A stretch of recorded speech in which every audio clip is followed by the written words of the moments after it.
we have 7 members of the board, so let's call the meeting to order. And I'm going to ask General Counsel Brittany to verify meeting quorum. I can verify that there is a quorum present. Thank you. Thank you. We did not have any matters subsequent to posting the agenda.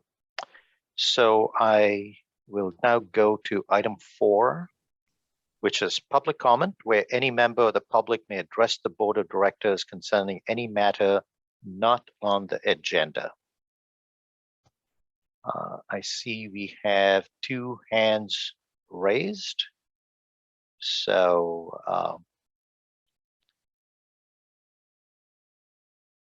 we'll go with Igor Trigub first, followed by Jessica Tovar. Hi, Chair and members. This is Igor Trigub. I am speaking on behalf of the California Solar and Storage Association. We are the state's largest renewable energy trade association, representing over 700 mostly small businesses working in the local, community, and rooftop scale solar and storage field. I am going to make my comments general because I'm actually not sure whether a specific item happens to be on your agenda. I would just say, as far as our members are concerned, we would like to and need to be at the table around decisions that impact or could have the potential to impact in the future any behind the meter applications. And I say that specifically for conversations around certain labor provisions that would actually be a significant cost to our members, many of whom are women-owned, BIPOC-owned, and or veterans-owned, and provide tens of thousands of good-paying jobs throughout the state. We are 40. Igor, I'm going to interrupt you here. Sorry. I think your comments are directed towards item 6A, and I think you should hold it to that item. Okay, noted. Thank you. Okay, thank you. I let you go on for a bit because you said it was general. I really appreciate your participation in the meeting, but if you would hold it to 6A, we're going to be there in no time. Thank you. Thank you. All right. We have another hand up, Jessica Tovar.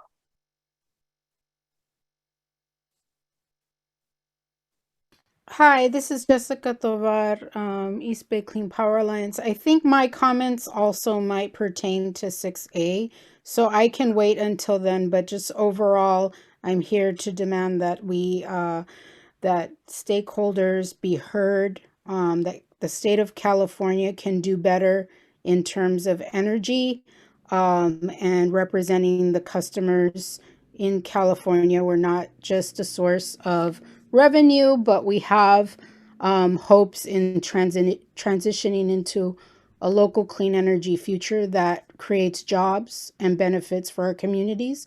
And I will speak more later today. Yeah, thank you. We have a lot of people on the attendee list. Yeah, let's keep the comments on that to that item. Thank you. So if there's any, I don't see any other comments on public comments for items not on the agenda. So thank you very much. We'll move back to the consent agenda. Let me ask the board if they have any item they want to pull off the agenda. And if not, entertain a motion. I'll move the consent agenda. Thank you. Dawn Marin. I'll second. Jan PCE. Any public comment? Not seeing any. Bring it back to the board. And any further discussion? Not seeing any. Brittany, could we get a vote, please? Yes, for the consent agenda, Central Coast Community Energy, Yes. Clean Power San Francisco, Yes. East Bay Community Energy, Yes. Yes. Marin Clean Energy, Yes. Peninsula Clean Energy, Yes. Redwood Coast Energy Authority, Yes. San Jose Clean Energy, Yes. Silicon Valley Clean Energy, Yes. Sonoma Clean Power Authority, Yes. and Valley Clean Energy. Yes. Okay, this consent agenda passes. Thank you very much. So now we'll go to item 6A. And as we can expect, there's going to be significant discussion on it because it's been teed up. We've received a lot of public comments. So here's how we're going to run this. We're going to have Jeff Cyphers speak to the memorandum from the ad hoc committee to the board first. After he speaks, we will have the board ask clarifying comments, questions, comments, etc., but it's not the discussion stage yet. We will then move to public comment, and we'll take public comment on this item. We'll then bring it back to the board for discussion and potential action. With that, I'm going to hand it over to Jeff to talk to item 6A. Thank you, Girish. And I think I want to begin by thanking the staff and board of CC Power and all our labor, climate, and environmental justice stakeholders for your patience. The work of the ad hoc committee in bringing this recommendation forward has taken longer than we expected. And I think given the time that's passed, it makes sense to provide a bit of a history so folks who are coming into this more recently can catch up and have that same history. So I want to go back to the formation of CC Power and really the intent of creating a way to aid our individual community choice power providers in procuring a few of our resources.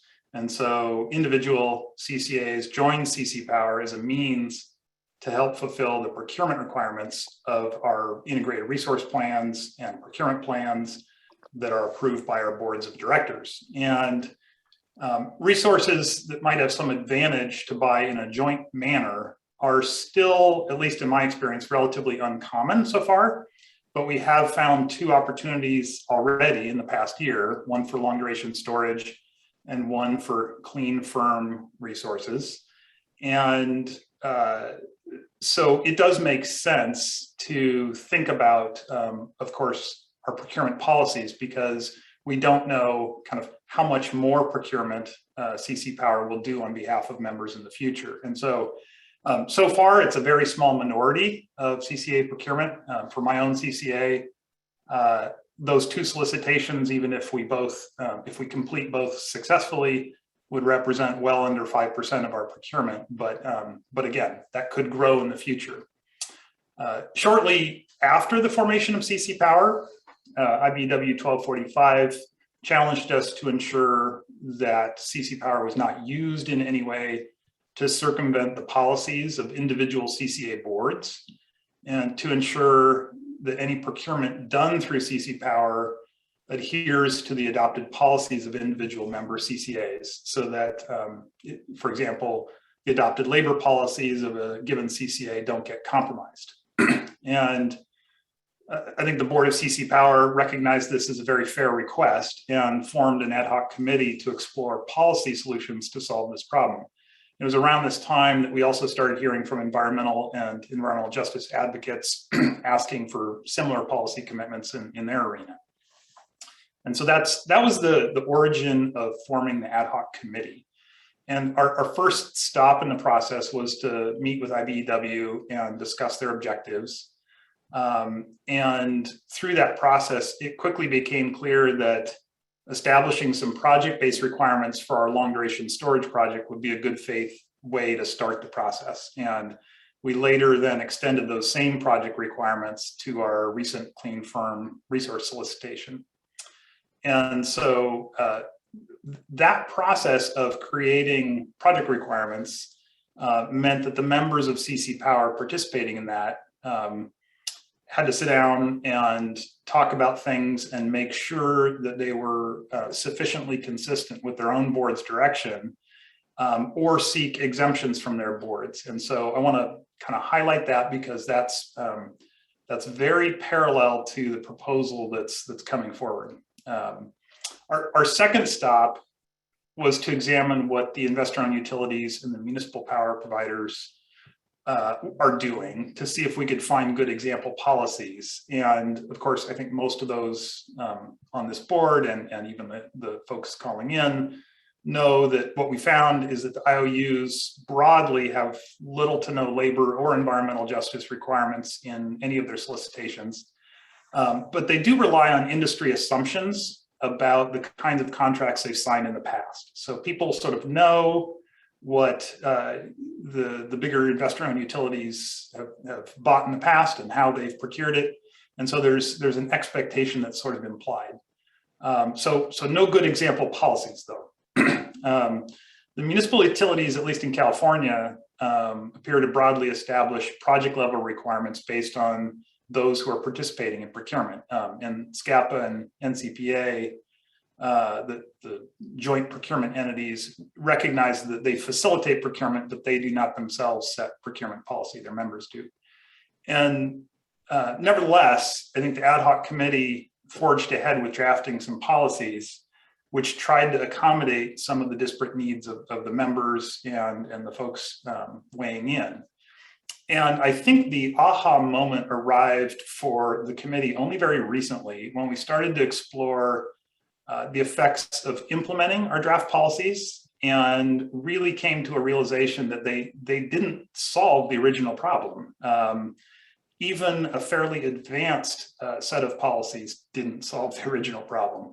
And so the first thing we discovered is that in order to ensure that no member policies get watered down, CC Power's policies would have to be as forward-leaning in every aspect as the most progressive policy of any member. And at first glance, that sounds like a positive, like it's pushing all of us to be better actors in the energy market. But unpacking that leads to some really difficult problems. For starters, it puts staff in a position to be making decisions that could be overriding their governing boards. And even if staff bring the initial policy to their governing board for ratification, it then limits the governing boards from changing or upgrading their policies over time, or at least makes that process very cumbersome. It also creates a situation where a wealthy CCA could be de facto creating procurement policies for a poorer CCA and making those trade-off decisions for them through CC Power. And so if CalCCA adopts a procurement policy and an individual member later adopts a more stringent policy, having a standardized process could preclude the advanced policy from being fulfilled. And I think this point is key. That having a relatively fixed or at least standardized policy for all procurement has a real potential to slow down and potentially harm local regions from making advances in their own procurement practices. And each CCA, we believe, must have the ability to fully implement their policies. And I think that was the intent of all the voices in this process. So I think we're finding that our original thesis of having a standard policy is something that might get in the way of the original objectives. So we also need to ensure that changes to how power is procured are vetted through a transparent process with local input, and not done here. All of our governance is done elsewhere, and we are a JPA. But we're not a JPA that serves load. We don't have regulatory obligations assigned to us. There's a lot of distinctions between a joint procurement facilitator like CC Power and an actual operating CCA. And so as an example, my board has expressed a strong desire to remain the decision maker through recessions, IOU bankruptcies, massive wildfires, regulatory changes, legislative attacks on public power, all these kinds of things that happen in the industry. They want to be the ones to make the judgment calls when they need to be made between rates, climate, labor, and community benefits, while recognizing that all of those are our objectives, but at times the balance of how much we invest in each might change. And so at the very core, I think, is a concern that as staff of CCAs, we've been challenged to establish policies which could end up overriding our elected boards' policies and also make it difficult for our boards to update and improve on procurement policies over time. And just to circle all the way back to the beginning, we think that those were the very concerns that labor advocates at IBEW initially called on us to avoid. And so I do think the committee is advancing a reasonable and responsible way to address those concerns. And the proposal is fairly simple. As anybody who's read the packet can see, the resolution itself and the policy is fairly short. But at its core, my take is that it ensures that CCA member governing boards retain their procurement policies, practices, and procedures. It ensures that the starting point for any set of project requirements consists of the policies of the members participating in that solicitation. And to the extent that any participating member believes it's in their CCA's interest to accept project requirements that are not conforming with their board's own policies, then that member would have to go back to their board to discuss the matter or seek approval through whatever means their board determines is sufficient. And it also allows an ongoing evolution to CC Power member board policies and doesn't limit or restrain that evolution. And finally, I think it ensures that local community input into CCA policies is preserved and not superseded by decisions made here in this forum. And I think if we had to do this again, we'd probably have started this discussion with our individual governing boards so that this kind of conclusion could have been reached much more quickly. But we were feeling a sense of urgency because of our long duration storage project and tried to pursue a secondary layer of procurement policies here at CC Power to address that. I think our conclusion, though, is that the staff-led CC Power entity is not in a position to create these kinds of policies for our members, and that a secondary layer of policy is counter to sustaining the leadership policies of individual CCAs. So the ad hoc committee is proposing adoption of a policy requiring members of CC Power to adhere to their governing board's policies and any other board direction related to procurement and seek approval for exceptions. And so I want to acknowledge that after the amount of work and time put in by labor and climate and environmental justice advocates, this may feel like a letdown. But I really firmly believe that CC Power will have better and stronger project requirements by doing this than by forcing a compromise policy here. This will make us consider the leadership policies of every one of our agencies. And I think that is at the core of what we're trying to do to advance procurement generally in California. And so before turning it back to the chair, can I ask my colleagues on the ad hoc committee if I've missed something important? Is there some aspect of this that I have not addressed? Whether in the history or the recommendation? I'm not seeing any. I'm sure they'll jump in when it's appropriate. So why don't I turn it back to you, Mr. Chair, and looking forward to the questions and public comment as well. Thank you so much, Jeff. I do want to recognize that this is pretty much the first time in many months that this has been brought to the board as a whole. So really appreciate you going through the history of what's happened and then the ad hoc committee's rationale. So I think that's really great. So since this is the first time that the board is kind of looking at this more recently, why don't I now open it up to board members for questions, comments, clarifications that they may have. And I'm going to start off with Nick Chassett. Thank you, Girish, and thank you, Jeff, for that very thorough description of how we got to where we are today. So, I first want to say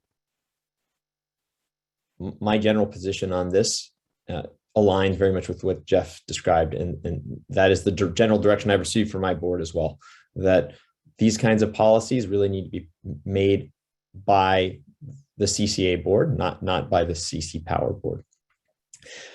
I further have had discussions with my board, and the direction I've received from them is for us to bring forward the policy recommendations that have been made here, and to evaluate them at East Bay Community Energy relative to our existing and current policies, and to assess, are these policies that we would want to adopt for East Bay Community Energy?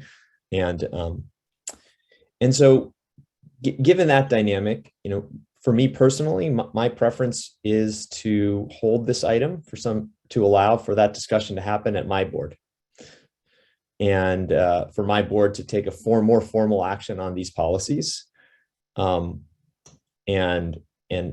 determine whether or not we want these policies to be applied to our CCA, and if they're applied to our CCA, then we would certainly be supportive of them being applied to projects we participate in at CC Power.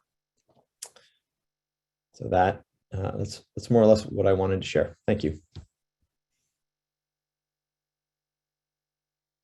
Nick, I have a clarifying question for you. When you talk about these policies, are you referring to what many of the stakeholders have proposed, or what's? Correct. So the policy as being proposed is a blanket delegation to the individual CCAs. So it's sort of a recognition that we set our own policies. And while I generally, that is what I support. So I support East Bay Community Energy's board adopting policies, and then we would only pursue projects that meet our policies. But what I'm suggesting is my board has not had an opportunity to assess whether the recommendations from the various stakeholder groups are policies that we would want to adopt for East Bay Community Energy. We intend to go through that process. And so for me personally, I'm certainly open to holding a sort of a final decision here until we have been able to determine which of these policies East Bay Community Energy wants to adopt. I'd like to clarify something as well, if that's all right. Go ahead. It sounds, maybe I'm mishearing, but it sounds, Nick, like you agree that your board should have authority, and I don't think we're trying to reach conclusions in this phase of the meeting, but I just want to understand, and that you would like to have your board preserve its power to change its policies over time and potentially adopt new policies.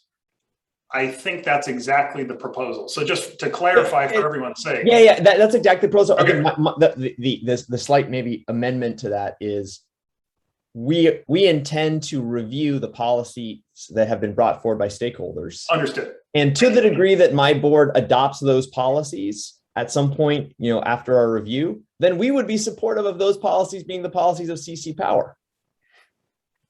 Understood. But until such time as my board has adopted them as policies, I cannot take action to adopt them as policies at CC Power because my board has not adopted them. And I'll give one very specific example. We have language in our Joint Powers Authority that covers the use of PCC3 recs.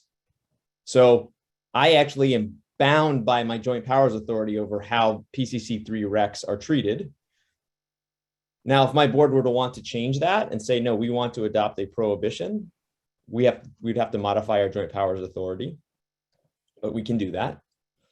But until such time as that's done, I can't take action to adopt the policy that runs counter to my JPA. Okay. I don't have any comments on the memo or clarifying questions. I do have comments I'd like to make during the discussion part of the meeting. So I'm just speaking for myself now. So other members of the board, we'll go with Dawn Weiss next. Yeah, I just want to thank the committee for the time that was spent considering all of the input, and also a big thank you to all of the folks that have submitted comments and been engaged in proposing solutions, proposing parameters. I think we all have the same objective. I think we're all kind of rowing in the same direction, and how to get there is I think pretty well articulated by Director Cyphers. I really appreciate the eloquent explanation of the issues that the committee has had to grapple with. I wasn't on the committee, so this is my first time kind of hearing what the committee has come up with. It seems very reasonable to me, and I really appreciate how it respects the policy-making authority of each of our CCAs independently. I feel very comfortable with the recommendation, given that it allows us as a CCA to make our own policy determination about what we're comfortable participating in as far as policies. And I agree that we wouldn't want to be constrained by a set of policies that weren't reaching a high bar that we want. We like the approach where we can have flexibility to raise the bar if we choose to. So I really appreciate the approach that gives us that flexibility and retains the policy-making nature of our own boards. So thank you very much for the explanation. And again, thank you to all the members of the public who have provided great guidance. I think that all of the guidance and recommendations will be useful to the member CCAs as we look at policy decisions going forward. And I hope that you'll continue to stay engaged with us as we make those decisions in the future. Thank you, Dawn. Can I take prerogative to actually say a few things? So when we were considering joining CC Power, we had some very strong discussion from our board because we had a couple of board members who were concerned about delegating authority to CC Power, and they definitely wanted to hold control. And the discussion we had, and I assured them that I didn't have any authority more than my authority to spend up to $100,000 for studies and things like that. All contracts would be brought to them, and every CC Power meeting notes are put on our board's agenda. So they're constantly updated as to what is happening at CC Power. I also want to thank all the advocates prior to your comments. I think the fundamental interests that have been expressed by the labor, environmental justice, environmental community, and the overall theme of transparency and community input, the essential interests are very close to the interests of SVCE's strategic plan and our values. And it's how we manifest those interests, I think, is different. But I think the approach that's been laid out in this memo, we're actually going to meet the interests of our stakeholders and our CCAs. So I'm looking forward to the work that we're going to continue to engage in with our individual CCA board, with my CCA board, and all our stakeholders. Any additional comments from the board? Barbara, San Francisco. Thank you, Chairman, and thank you, Director Cyphers, for your opening summary. I think that was very helpful context setting. I think one of the things you called out that I think I want to amplify is how the CC Power procurement fits into the activities that each of us are engaged in serving our customers, and that the policies that San Francisco has, which may be more ambitious than others, are certainly governing our procurement. The majority of our procurement, which occurs outside of the context of CC Power. Having said that, Chairman, you referred to the conversation that your board had when considering joining this JPA. and the control issue. Certainly in San Francisco, our conversation covered issues like that, but very much expressed a sentiment that our procurement approach with CC Power not dilute those more ambitious policies that San Francisco has. So I guess I'm just speaking up to say, you know, we will continue to push on a project by project basis for the approaches that San Francisco has in its procurement to be part of the CC Power procurement approach, right? The answers to those questions that are listed in the attachment to the resolution are different perhaps for each of these CCAs. I think it would be very helpful as we think about how we would implement this resolution if it's adopted, to be very transparent about what each of our organization's policies are, how each of our organizations would answer those questions.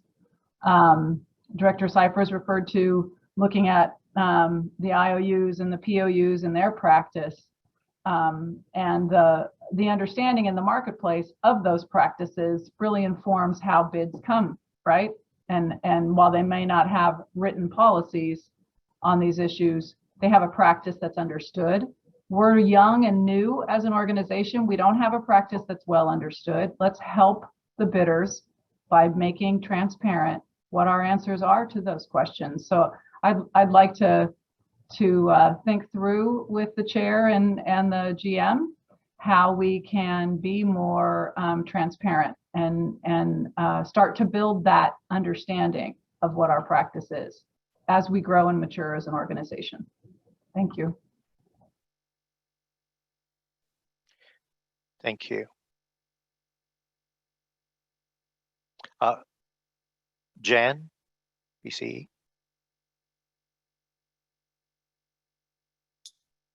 Thank you. I just wanted to thank Jeff for summarizing what we've been up to for the last N months, and the other members of the ad hoc committee, and also the stakeholders for coming in. And I'd like to just kind of echo what Girish has said.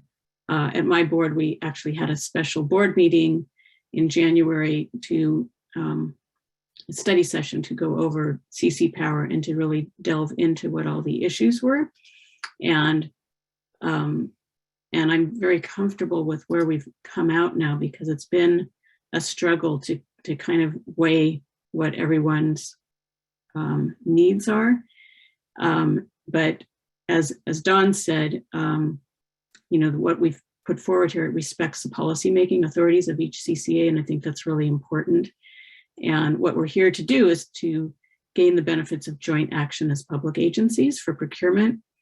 And if there are policies that stakeholders would like to see CCAs make changes with, the appropriate place to discuss that is with each of the CCA boards, because here at CC Power, we can't force anyone to adopt a policy that isn't in line with their own CCA policies. So I think the discussions we've had have been very informative, and I'm very happy with where we've lined up here, and I'm looking forward to everyone else's comments as well. Thank you, Jan. Okay, I'm not seeing any more hands raised from the directors. So now's the time for public comment on item 1A. We'll start with Igor Trigup. I'm sorry if I'm mispronouncing your name 2 times in a row. And we will follow up Igor with Tim Frank. No, that was perfect. Thank you so much, Chair and members again. Just to recap, I am speaking on behalf of the California Solar and Storage Association. We are over 700 members strong. Our ecosystem spans the state and includes largely small businesses in many of your jurisdictions. We have a broad ecosystem. Some of our members are union. Some of our members are worker-owned cooperatives. Some of our members are women-owned, BIPOC-owned, or veteran-owned small businesses. And the very specific issue that I want to speak to today is procurement standards as they concern behind the meter. And it sounds like what you may be considering today is general enough that there isn't specificity. We just want to make sure that if behind the meter work will be implicated in the future, that we have the opportunity to sit down with you all, either in this forum or through your local CCA meetings. And that's 40% of California's clean energy economy is small scale or relies on small scale procurement. So anything that is utility scale is not in our lane, and I am not commenting on that today, nor should I. But we just want to make sure that anything that touches behind the meter, that we have an opportunity to be in conversation with y'all. Thank you so much. Thank you. Tim Frank, followed by Rata Lai. Terrific. My name's Tim Frank, and today I'm representing the Alameda County Building and Construction Trades Council. We agree with Nick Chassett that it is actually important that the individual CCAs get an opportunity, boards get an opportunity to discuss this. In the case of East Bay Clean Energy, they have it calendared for a discussion in another week, but we think it's really important to delay action so that there is opportunity to deliberate on this at the individual CCA level. And so we encourage you to not take action on this today.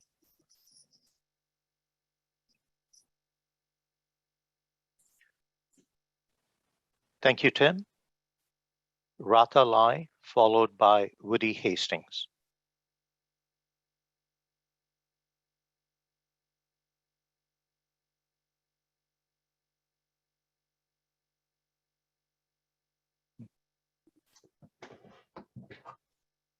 Did we lose Rata Lai? This is Woody Hastings. I'm ready to go if you're ready for Okay, me. yeah, let's get Woody Hastings on, and when Rata Lai returns, we'll queue up. Great. Thank you so much, Chair Alejandran and governing board members. Thank you for the opportunity to speak. My name is Woody Hastings with the Climate Center. It's been our pleasure to support the formation of Community Choice in California since 2006 and to watch CCAs, how they've succeeded across the state. We appreciate the efforts over the past few months working with stakeholders to arrive at a good set of standards for CC Power to adopt. And we appreciate the sentiments in the policy approach expressed in attachment A, but we see too many loopholes in this approach, such as the instance where it's stated that CCAs may exempt themselves from meeting their current local policy for the purposes of participating in a said project. That constitutes an erosion of standards. So I'm speaking today to urge you to return to the process of developing expressly stated policies. We're fully cognizant that of the fact that CCAs operate in a competitive environment, and it would be a mistake to self-impose policies that would place CC Power or CCAs at a competitive disadvantage or that would undermine individual CCA policies. But it's also true that it's critically important to all CCAs in California that CC Power not act in any way that might tarnish the hard-earned good reputation that CCAs have built over the past 10 plus years by acting in ways that might harm that reputation. We do see CCAs and now CC Power as vehicles that can lead the way on the gold standard in the emerging clean energy economy.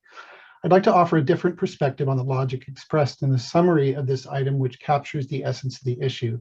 First, yes, CC Power policies need to use the member CCA policies as a floor, being at least as strong as the highest standard among the member CCAs. This does not create a conflict. Only a lesser standard would create a conflict. Second, the fact that any member CCA policies might differ is not inherently a problem because CC Power policies apply only to CC Power, not the member CCAs. Again, the only instance where a problem arises is where CC Power might establish a policy or act in a way that establishes a de facto policy that undermines member CCA standards. Third, the fact that CC Power is made up of non-elected officials is immaterial.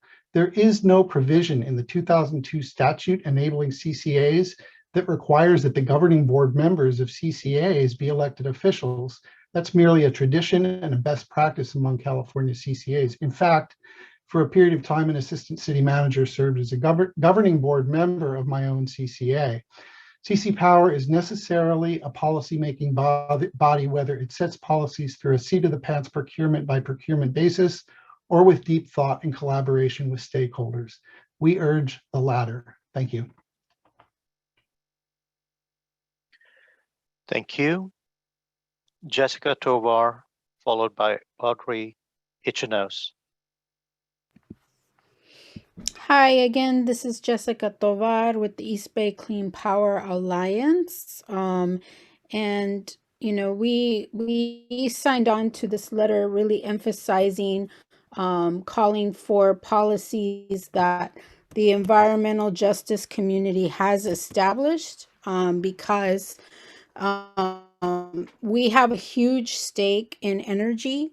And just to highlight, we already have a utility who is a bad actor in the state of California. We have many, several, and you know, who really put workers and community in danger. And so what we want to see is an energy system, a new energy system for the state of California that actually benefits our communities, our environmental justice communities that have been dumped on and disinvested for way too long. And so we did sign on to a letter that Ratha submitted on behalf of the environmental justice community in the state of California. And I do think that it's very important with this new formation that you work with us stakeholders and that you do establish policies, because that's the only way we're going to guarantee moving forward together in a good way instead of repeating the same kind of practices that have been practiced in the energy system that have been harmful, that have not created jobs and local wealth for our communities. And so just to also emphasize, the worry is also buying energy outside of the state, buying cheap energy, not buying the type of energy that is actually renewable, that our communities want to see in our environmental justice communities. So I just want to emphasize that. The other issues that we have brought up is the workforce development and the labor standards, very fundamental asks here. And so I just want to emphasize that. And again, the whole point of this is to really move forward in a way where energy works for everyone, as opposed to benefiting some and hurting the rest of us. That's all I want to say. Clean power to the people. Thank you. Audrey Ichnos, followed by Barbara Stebbins.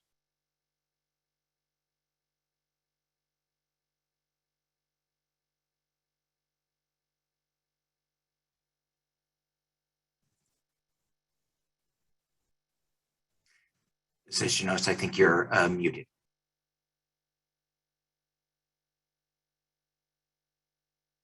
Audrey, please unmute yourself. Okay, thank you. Sorry. My name is Audrey Chinose, and I live in South Berkeley on the Oakland border. I'm a member of the local East Bay Clean Power Alliance, as well as the statewide California Alliance for Community Energy. And I would like you to, I urge you to reject the proposal before you and to direct the policy subcommittee to resubmit one that meets the specific concerns in the 7 areas outlined in the coalition letter dated November 9th, 2021, so yesterday. As a longtime advocate of community energy, and since its inception, our agency, East Bay Community Energy. It's a bit distressing to see the conflict developing between well-meaning CCA staff and the many community groups that have pushed for CCAs from the very beginning. To me, the conflict arises from differing views of CC Power. On the one hand, you have various CCA staff who seem to view this JPA agency as merely a technical tool to narrowly further its operations. That is, namely, to procure as much renewable energy as quickly as possible and as cheaply as possible. And on the other hand, we have a plethora of local and regional groups whose social equity, economic, environmental, and climate concerns have long made them stalwart supporters of community energy. And when I say the following, I speak mainly for myself, but I want to say that CC Power cannot be just a technical tool for achieving cheap, clean energy. One can't fault staff for wanting a freer hand in achieving their objectives. The wider context in which they are forced to operate are governed by unyielding, largely opaque, free market rules and the inconsistently laid down rules set forth by the CPUC, the governor, and the legislature. But CC Power cannot be just a technical tool. It has to answer to the wide, long-standing aspirations of the CCA movement. And in so doing, it has the opportunity to work against the impersonal market operations that favor the large actors like the IOUs over the small and the local. It also allows CC Power to continue the fundamentally sound movement to cooperate, to promote cooperation among the growing number of CCAs, both large and small. Thank you very much. Thank you. Next is Barbara Stebbins, followed by Alex Landsberg. Barbara Stebbins with Local Clean Energy Alliance. I think I'd just like to provide a little background from both labor and environmental justice communities in terms of community choice, which was established as an alternative to the privately owned, shareholder-owned, investor-owned utilities in order to benefit communities.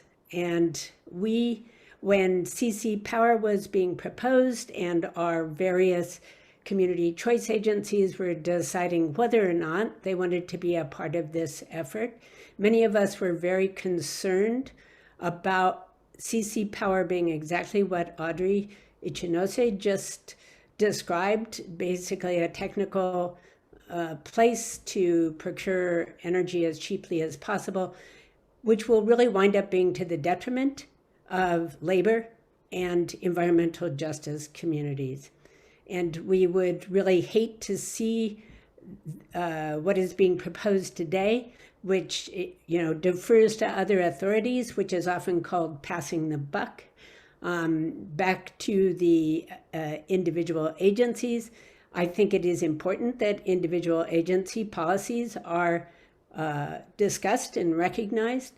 But I also want to point out that if you think it's going to facilitate the process, that every project needs to go through consultation with all of the boards of all the CCAs around whether or not they agree with the policies being proposed for that project, I think you're mistaken, and that will actually probably labor the process and not make it any easier. I think it will also muddy how decisions are made. There's nothing in your resolution to make it really clear that the community has a voice before decisions would be made on policies for any particular project. Lastly, I just want to say that projects that are implemented without policies actually have a no policy, which can often be harmful to those most vulnerable and those like labor that have to always struggle in order to have their values and their work valued as time goes by. I think that pretty much covers everything I have to say. Thank you.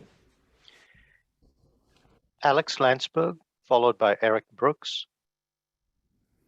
Thank you very much, board members. Alex Landsberg, Research and Advocacy Director with the San Francisco Electrical Construction Industry. Just a couple things. First of all, I think the comments from Ms. Ichinosa were incredible, and for me to try to say what I want to say would frankly just they would just be it would remain overshadowed by them. With that said, I did want to correct the record on a couple things and just really point out something that's just strange, I guess, when you look at the arguments being advanced today. First of all, it wasn't IBEW 1245 that first engaged with the CC Power board members. It was myself. It was my counterpart from San Mateo County. Both of us work for the labor management committees of IBEW Local 6 and Local 617, respectively. So these are not the utility unions. These are outside electrical or inside environmental electrical contractors generally. So that's one. The second is that the sort of the reasoning that we're hearing from a number of board members, and I've we've said this before, and I think you'll hear it from other folks making public comment as well, is that really it is sort of upside down through the looking glass type argument. And as we have said on multiple occasions, there is nothing in the rules preventing in the rules of any of these CCAs or anything that's being proposed here that forces any one particular CCA to adopt the policies of this overall agency. This overall agency is a brand new agency. You are governing board members and you are making policy for that agency itself. And to suggest that your board members would be troubled by an ambitious agenda that goes above and beyond the minimum standards that they've established for their own organization just seems to confound and confuse those of us who have been in the policy space, both this policy space and others in many cases. I know you're going to hear from a number of other labor folks. Our attorney is most likely going to speak as well as a variety of other environmental justice advocates. I think it's absolutely important that this body not punt, not kick it back and pass the buck down to lower levels and extend the fight. And we strongly urge you guys to hold off on taking any decision today. Thank you. Thank you. Eric Brooks, followed by Heidi Harmon.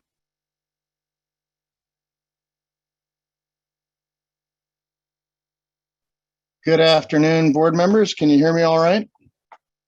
Good. I'm Eric Brooks with Californians for Energy Choice. First, just to let you know, because we signed on yesterday, we're not on the list, but we signed on to the environmental justice comment letter that you got. So be aware of that. We agree with all of the comments in that letter and that folks will make about environmental justice today and the serious need for addressing it.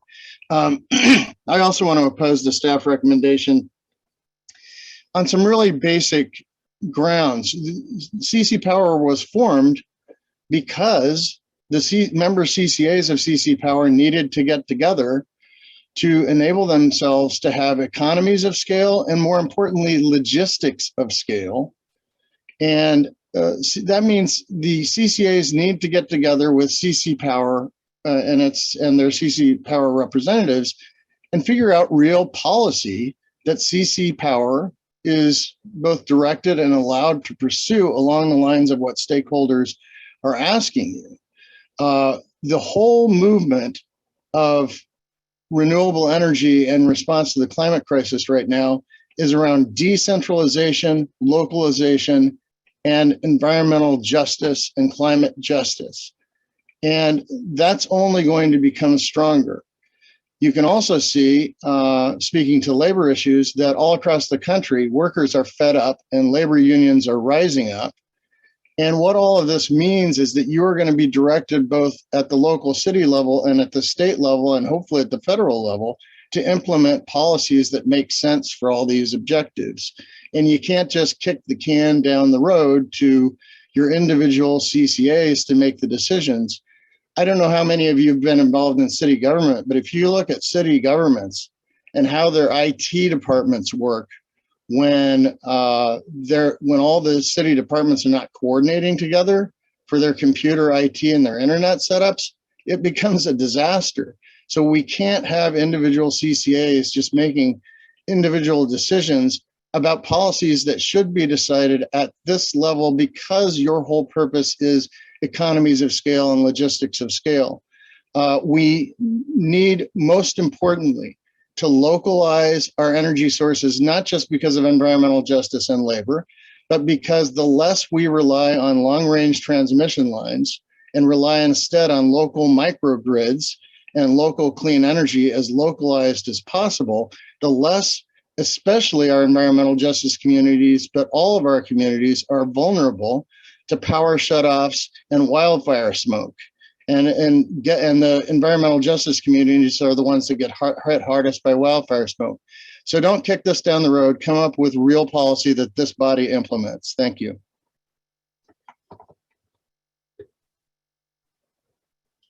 Thank you. I see that we have Heidi Harmon, followed by Melissa Yu. Thank you so much. This is Heidi Harmon. I'm the Senior Public Affairs Director of Let's Green California, former mayor of San Luis Obispo, and lifelong climate, justice, and labor champion.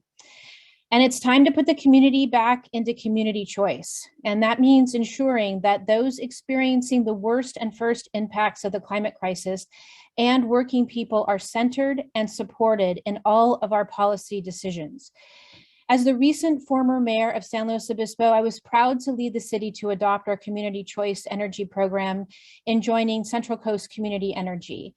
And at the city, we also knew that having policies that support working people and justice are key to moving climate action forward. It's time to put the community back into community choice by listening to the ratepayer voices on this call today. And I strongly encourage you all to adopt strong justice and labor policies at your CCAs and come back with robust policies around environmental justice and working people. We rise by lifting each other, and we are disappointed by the policy subcommittee's rejection of formal contracting and procurement policies. An overall and standardized policy on project is needed, as it is inefficient to evaluate projects on a one-by-one basis and is not a good use of staff time. And as a mayor, we understood this and adopted a community workforce agreement policy to ensure that we support local working people in a way that made the best use of precious staff time. Assembly Leader Rendon recently noted that California is no longer leading on climate action. We can be the climate leaders that the world so desperately needs right now, and we can and we must do that by providing affordable and accessible energy while we center and support justice, working people, and a shared prosperity for all. Thank you. Thank you. Melissa Yu, followed by Benjamin Eichert. Hi, board members. My name is Melissa Yu, and I'm speaking today on behalf of the Sierra Club, and I was also asked to speak on behalf of the Blue-Green Alliance as well. We're here today to ask you to postpone this discussion or to reject the policy subcommittee's recommendation and direct staff to actually come up with a formal policy that will actually protect local communities, workers, and the environment. We too do agree that the individual board members should have the opportunity to discuss this item if postponed. The ask from labor, EJ groups, and environmental groups are very foundational and should already be the minimum standard for all CCAs. And CCP has the potential to be a leading agency and pave the way for individual CCAs. Furthermore, if a local CCA does not want to be involved with a project, with these policies adopted, their board can simply vote to not be involved with the project on a project-by-project basis. And this wouldn't override their policy-making authority because they have a choice not to be involved. And from the formation of this board, we have been really concerned about the lack of transparency of this agency. And the month leading up to this meeting has really just demonstrated our concerns, and CCP really has the power to negotiate region-wide energy agreements and has the power to really influence local CCAs to do better and to set a higher bar. And while we understand that all of the benefits of what CCP can do, the way that this board has been acting is very contradictory to the values in which we advocated for in a CCA. And we advocated and chose to support local CCAs because we really wanted to have local autonomy and to have a community input. And the way that the board is currently made up doesn't really allow for stakeholder accountability. And so we urge you to postpone this discussion or to direct the policy subcommittee to come back with a formal policy proposal. Thank you for the opportunity to comment. Thank you. Benjamin Eichert, followed by Thomas Ensler. Thank you very much, Chair and members of the board. My name is Benjamin Eichert. I'm the Director of Climate Programs for the Romero Institute. I just want to make a couple of points. First off, CCP members gain a benefit by participating in joint power purchasing. Namely, they enjoy lower costs through economies of scale. What we're asking is that along with those benefits comes a responsibility, the responsibility to adhere to a basic set of environmental, labor, and environmental justice standards that balances the economic benefits of cheaper power at scale with a commitment to lifting up working families and frontline communities in their service areas. It's important to note that the decision to form or join a CCA was made by elected officials who represent all of the residents of their jurisdictions, not just electricity customers. And again, it is wholly appropriate for a JPA of those CCEs to adopt a policy that balances benefits for ratepayers with benefits to the entirety of those communities. I want to point out lastly that our proposal, as was just mentioned, would not force any individual CCE to adopt policies that run counter to their own. Any individual CCE who does not want to participate in a particular power purchase project doesn't have to. Therefore, we ask that you do not approve the recommendation made here today and instead set up a process for genuine and meaningful engagement with stakeholders to arrive at a basic set of labor and environmental justice standards that represent California's values and advances the best of those values that working families, frontline communities, and environmental activists have worked so hard to enshrine in our politics. Thank you very much. Thank you. Thomas Enslow, followed by Rick Bonilla. Good afternoon. Tom Enslow with the law firm Adams, Broadwell, Joseph and Cardozo. I submitted a letter yesterday on behalf of a coalition of 24 environmental, equity, and labor organizations objecting to the proposal to not adopt formal contracting and procurement policies on environmental, labor, equity, and workforce development concerns. You know, the policy before you, it goes back to where what's being proposed to you today goes back to where we started in the first place, where it forces CCA members to negotiate compromise policies anew for each and every project with no formal process for stakeholder notice, participation, or engagement. And, you know, it creates an untenable situation where, you know, each time there's a big project, the CCAs have to start anew and negotiating what policies apply. And the stakeholders have to start this whole process that we're having now again and again every single time. It makes no sense to operate in that manner.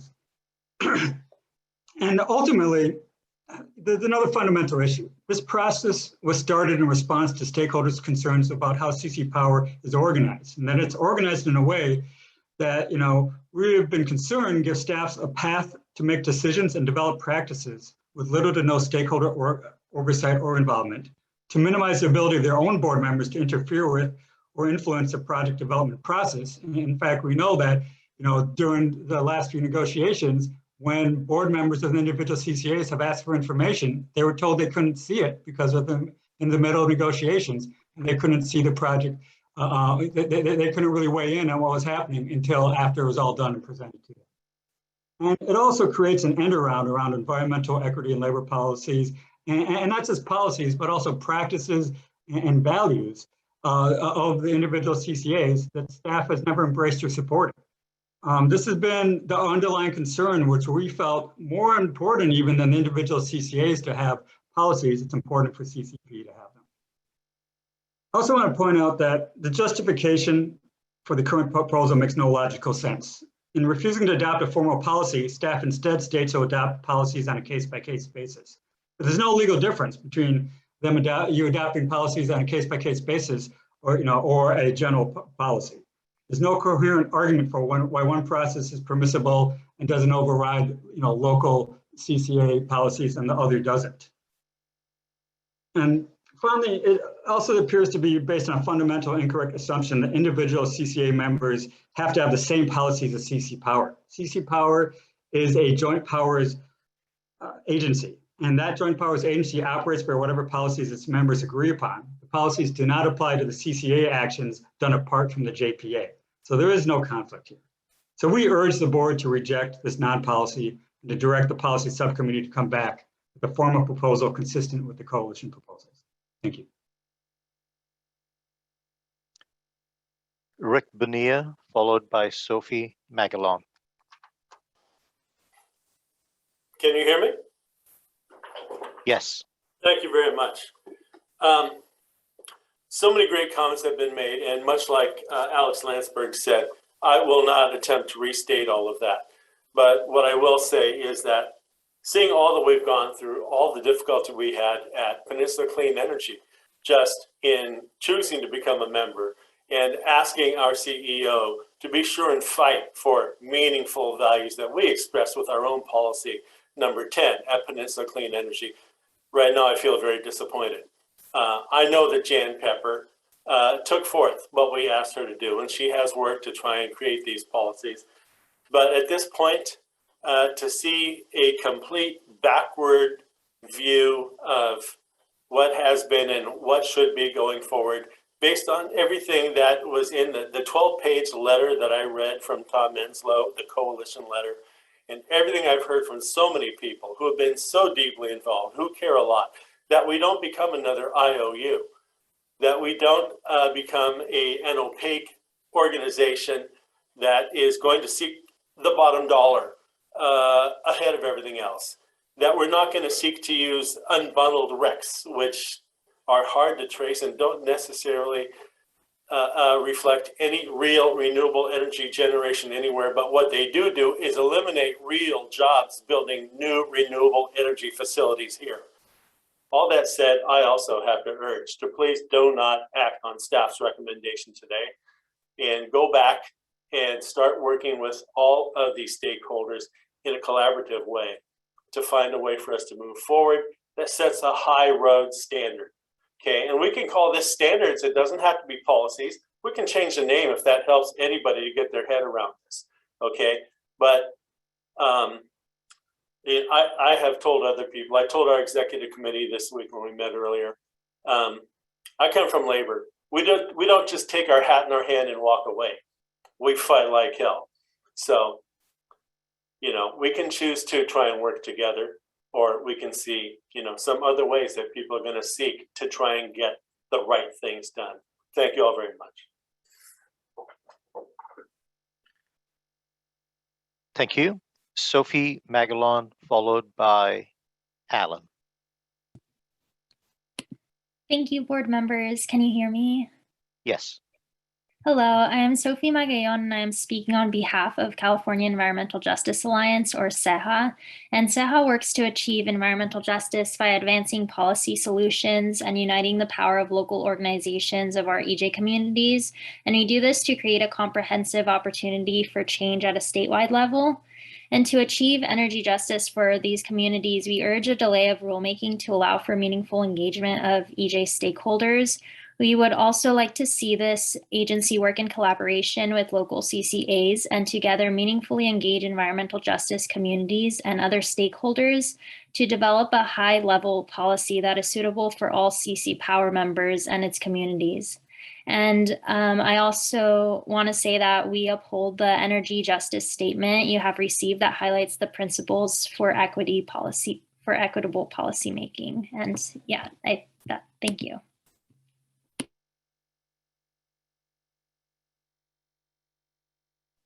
Alan, followed by Ratalai. Hello, this is Alan Marlin, California resident. I'm calling with the Sunrise Movement and in solidarity with the energy justice statement that you've received. Specifically, I would like to see meaningful engagement with environmental justice stakeholders.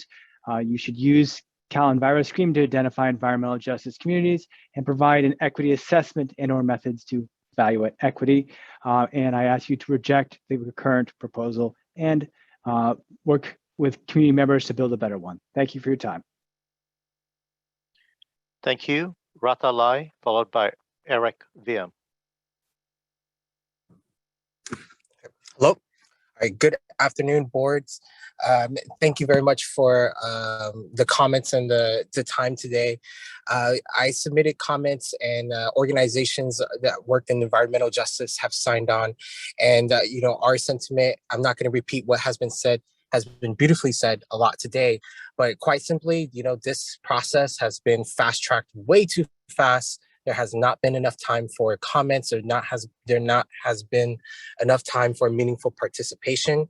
This was one of the first EJ comments submitted, and for me as a EJ advocate who has been working on this, just recently, I have even had a chance to meet with Just Cyphers or the rest of the subcommittee. So I highly encourage the board to vote no and reject this proposal.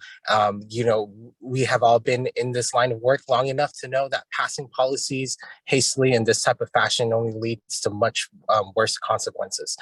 There's clearly a lot of interest and community engagement that this agency should have been doing for a long time.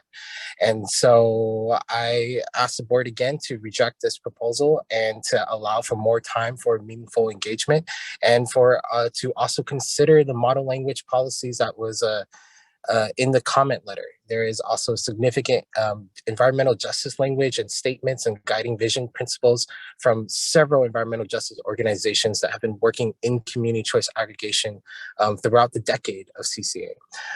Also, I want to say, like, you know, I think in the spirit and vision of renewable energy, infrastructure, and just transition, I think this agency does have a space to be able to hold together, you know, what we are calling for in terms of a just transition, in terms of making sure that when we are accelerating to a renewable energy future, that we can do it inclusively, and that we are not like another IOU, and that we're just going to look at the bottom line.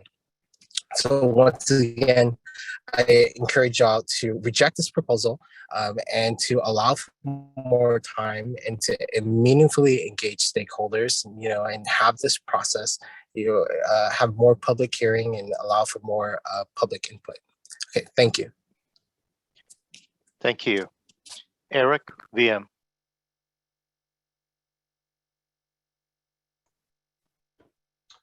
Thank you. My name is Eric Wiem. I chair the Slow Climate Coalition. I want to just start by saying that I and others on that are speaking today support the vision of CC Power. We believe that collaborative procurement is a leadership action of our community choice programs, and that it creates significant benefits for the participating communities.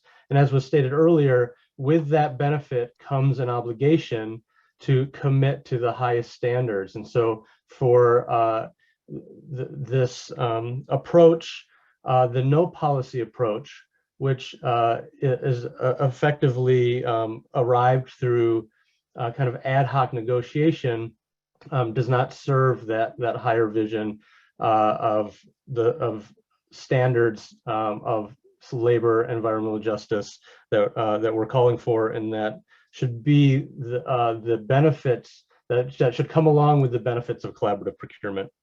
I want to address a couple of issues here that I think are really core from Director Cyphers in his summary. Is at several points he made the statement that there was a concern that policy adopted at this agency would somehow have an impact on the local agencies, and it's looking at that logically, that really just, it makes no sense. The local agencies are free to establish their own policies and to enhance their own policies, the policies adopted at this agency would apply to projects that are procured through this agency, and there wouldn't be any sort of impact on local policy making.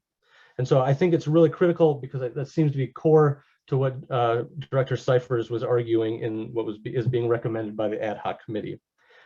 So I'll also want to highlight the fact that during this kind of ad hoc compromise negotiation process, there's no clear points of intervention for stakeholders to engage in shaping the standards that will be adopted on a project by project basis. And then furthermore, that these concerns around transparency, whereby these standards are set, or these compromised no policy standards are made on a project by project basis, they occur without stakeholder engagement, and then you're deferring to local boards where essentially there really isn't public process, because the projects are so baked that these boards are not going to decline to participate at that level. And lastly, I just want to say that we support strong policy at California Community Power, and we support strong policy at all of our local CCAs, and want to encourage that all of you bring items before your boards to proposing strong labor and environmental justice policies for your respective CCAs as well. Thank you. Thank you very much. I don't see any other hands raised on the public side. Okay. I'm now going to bring it back to the board and open it up for discussion and potential action.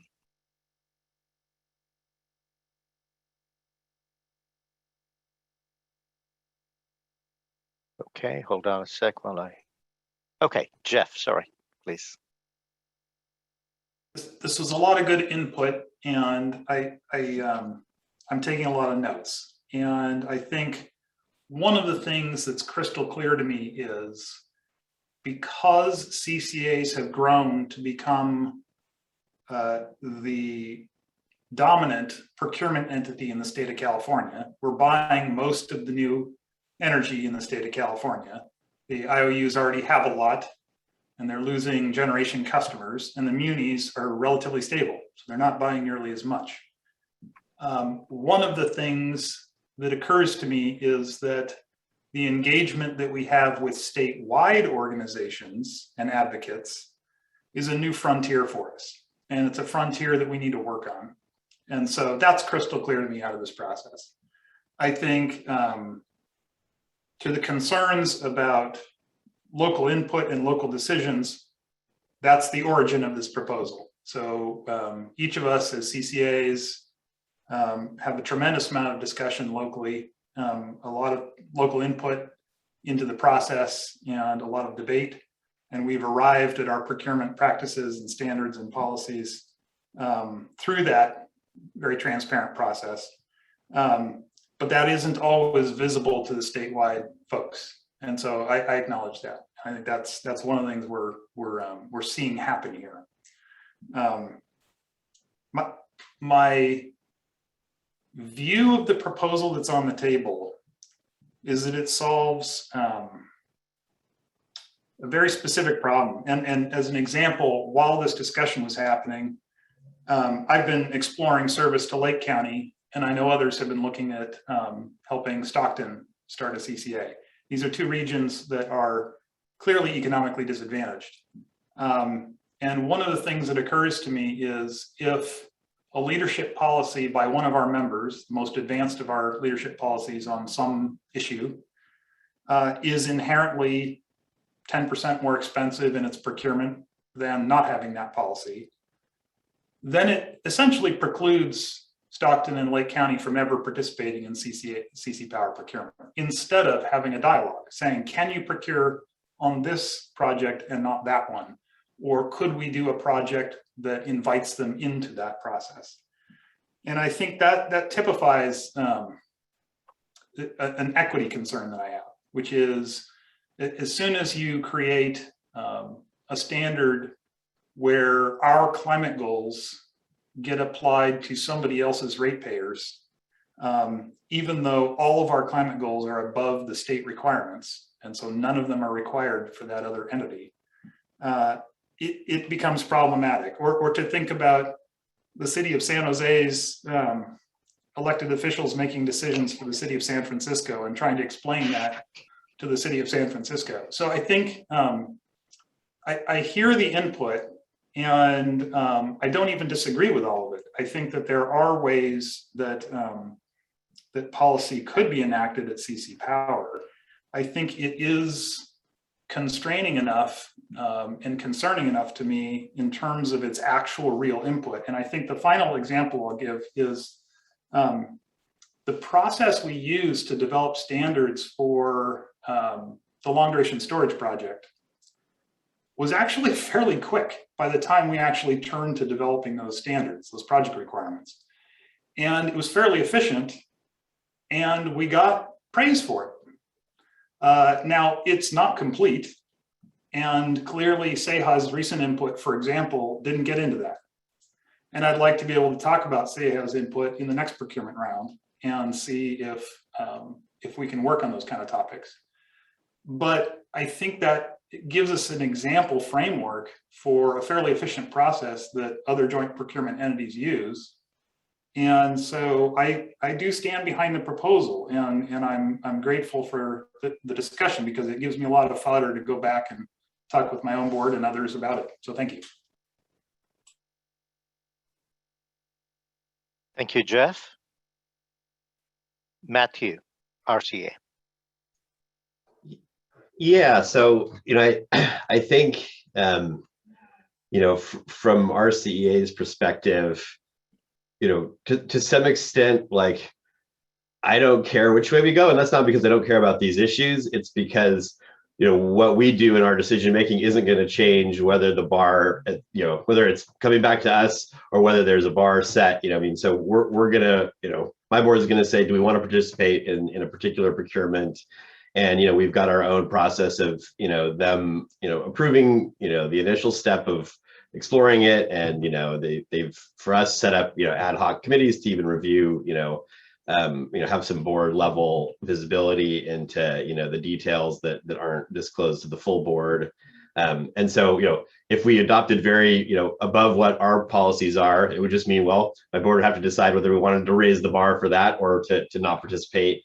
And conversely, if there isn't a policy that, and we want to do something that's not being met, we would say, well, that's not aggressive enough for us, so we're not going to participate. I think we're not overly counting on, having to do everything through this mechanism. And so we're fine, going up or down, for each project. I think where maybe I have a little bit of concern is, I do think, if it's going to be, more of a project by project approach, we want to make sure that that is happening, upfront, and not like, oh, well, we get, 8 months into it, and now we decide to start figuring out what the rules are going to be. And, then it's like, well, now we have committed, and now it's like, oh, do we opt out altogether? So I feel like it really needs to be like, the first step is like, here's what the terms of engagement are going to be, so that everyone, can go back to their boards and say, hey, do we want to be on this one? It involves bucket 3 recs. I don't know. I'm not sure what project would, but, we would say, oh, well, we're going to opt out of that because we have a policy against that. So we're not going to participate. And to facilitate, I think the question about like, are we reinventing the wheel every single time we do this? I'm not sure how many times we're going to be doing, joint procurements a year, but looking at like the attachment in the packet, that last list of bullets of things to consider, I guess I feel like you could have that bulleted list like replaced with like a set of like, these are kind of our like draft policies that we're going to always kind of look and see, does this apply to this particular procurement? So not kind of starting from scratch every time, but maybe having like a solid, well-crafted template. So if we say, hey, we want to apply project labor standards to this, we can go to that, and that's already gotten community input, it's gotten stakeholder input, and we can just drop that in. You know, if we're not going to use it, we're making a thoughtful decision not to use it, you know, and similarly, you know, having some, you know, the equivalent of boilerplate language, so we don't have to like have, you know, 5 rounds of stakeholder input every time. You know, maybe we have input if we're going to not use those, but that's just some thoughts. So. Thank you, Matthew. Next up is Mitch from VC. Yes, thanks, thanks, Girish, and I appreciate the in-depth comment and the feedback that we're receiving today in written form. I think it's, you know, as a small Central Valley-based CCA, I think that there is a lot to be learned from this process. As Jeff pointed out, this is sort of a new level of engagement for CCAs, and I think it's important as we develop and advance the model of CCAs. It's going to change over time, and so I think that this is a good learning opportunity for all of us. I'm generally in alignment with what Matthew just pointed out. I think that there can be some use in developing what I would call guidelines rather than policies. I think it sets a different tone, and I think it provides the amount of flexibility that CC Power needs going forward, while providing some kind of base principles for telling developers what it is we're expecting, and being generally reflective of what we all commonly share. I think that probably there's 80 to 95% sort of agreement across the board when it comes to power procurement principles practiced by the individual CCAs. What I would also say, however, is that to Jeff's point, there are communities that are more price sensitive when it comes to their the power that they procure. And the balance point for CCAs, I don't need to tell any of the stakeholders this, but the balance point for CCAs is trying to figure out how you advance aggressive climate goals while at the same time keeping your customers. And price does come into play. So for projects that do end up being more costly in a significant way, those are factors we have to consider, and that we do absolutely consider when we go out for projects on an individual basis. One of the things that as a smaller CCA, we would need to consider is our continued involvement in groups like CC Power. If there is really no utility for us, it's not an insignificant effort on our part to be a part of this type of organization. We absolutely believe there's value in doing it, but there is a balancing point, you know, for us. And so I think that that's probably pretty evident, but just wanted to point that out. Thank you. Thank you, Mitch.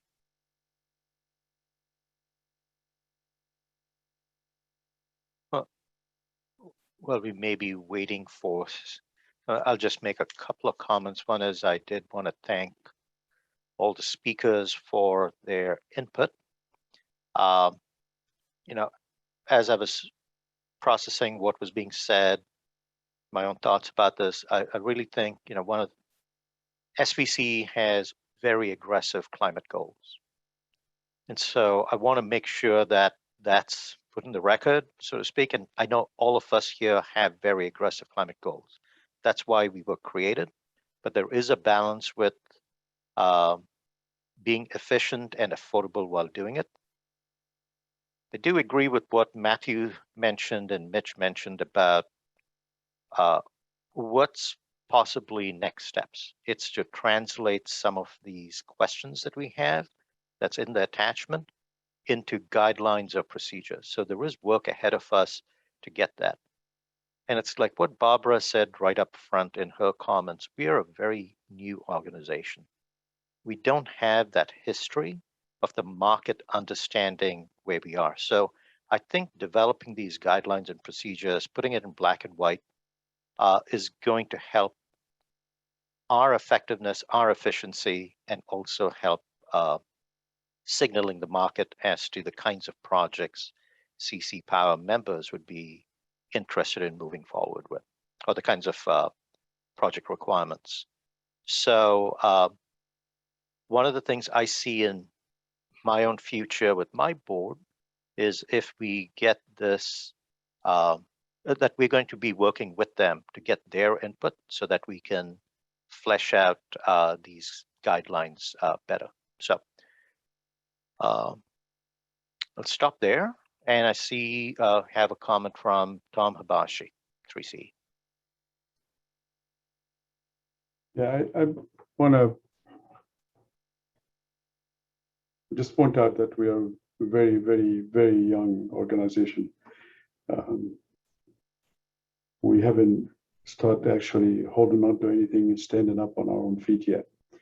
And even though we were started trying to go for a 100 megawatt project, we ended up, I think, at a 60 megawatt. Not all of us are in it. I think we need to just stand up first before we start finding out all the various interests and how we satisfy each and every one of them. I do want to take a little bit of a difference with certain phrases that we use today, not just by folks that were listening, but also some of you talking about high standards and low standards, or aggressive versus regressive.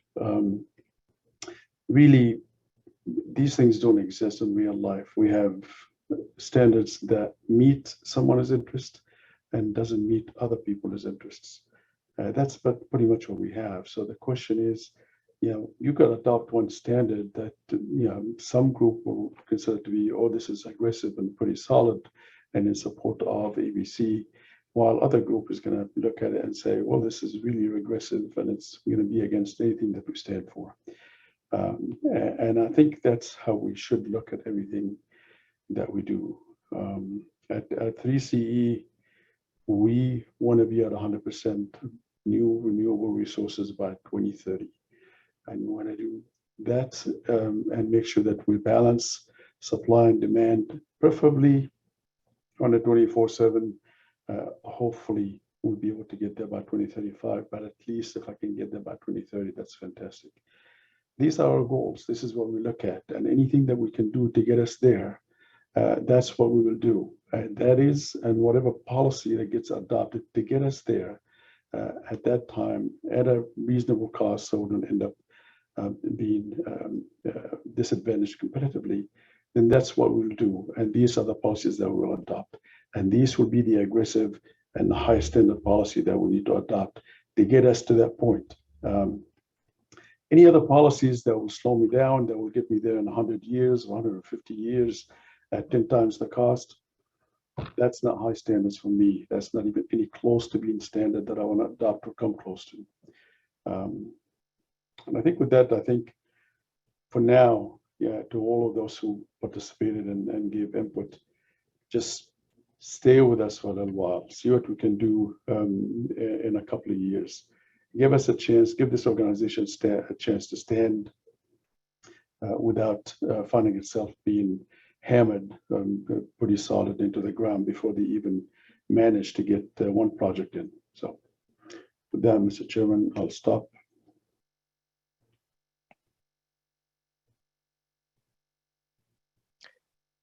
Thank you, Tom.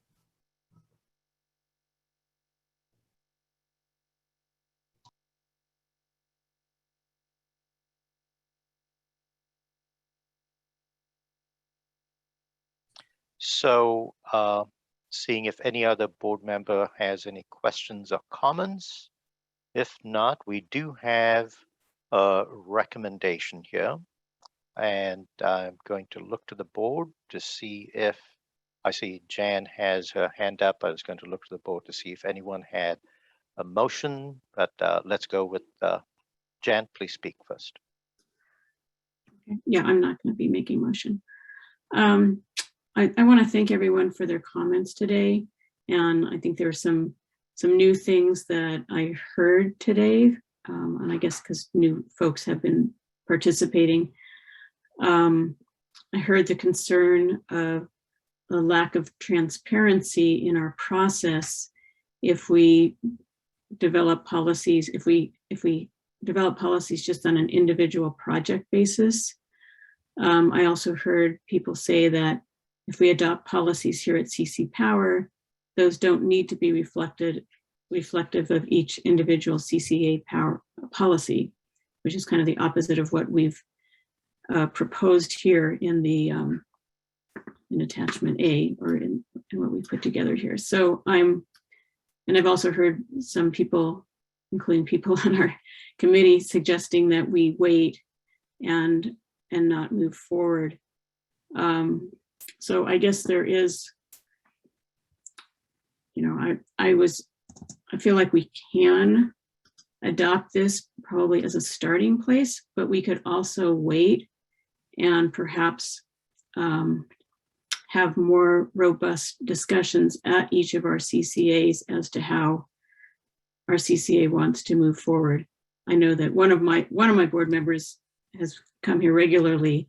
I have 23 board members, and I would want to hear from all 23 of those board members to get direction from them as to which how they think we should proceed. So I guess I'm saying I'm okay with either approach, either going ahead and adopting this as a first step today, knowing that there's more work to be done, or holding off and having more robust discussions that each of us would commit to do at our boards.